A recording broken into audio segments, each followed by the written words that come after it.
Hello friends, নতুন একটা recipe নিয়ে আবার চলে এসেছি।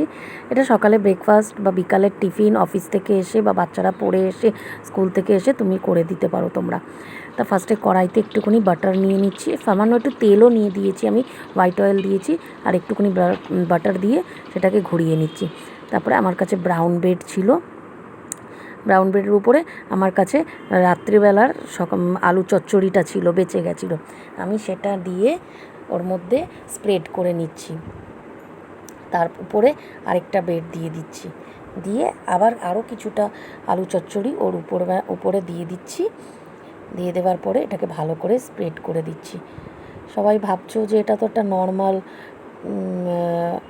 স্যান্ডউইচের টাইপেরই হচ্ছে, বাট আসল টুইস্ট এবারে আসবে। এটা ভালো করে চেপে দিলাম, দিয়ে বসিয়ে দিলাম, দিয়ে এইবারে এতে আসল টুইস্টটা আমি দেব। দেখতে থাকো তোমরা।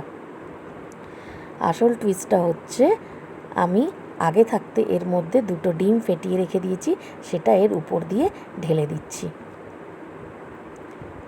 দিয়ে এর উপরে একটুখানি বাটার দিয়ে দিলাম আবার, দিয়ে এটাকে উল্টিয়ে দেবো। উল্টিয়ে দেওয়ার পরে এরকম দুভাগে ভাগ করে নেবো। ব্যাস, quick and easy sandwich ready. এবারে চা দিয়ে এটাকে খাবো। ভালো লাগলে লাইক করো, শেয়ার করো, কমেন্ট করো। Thank you.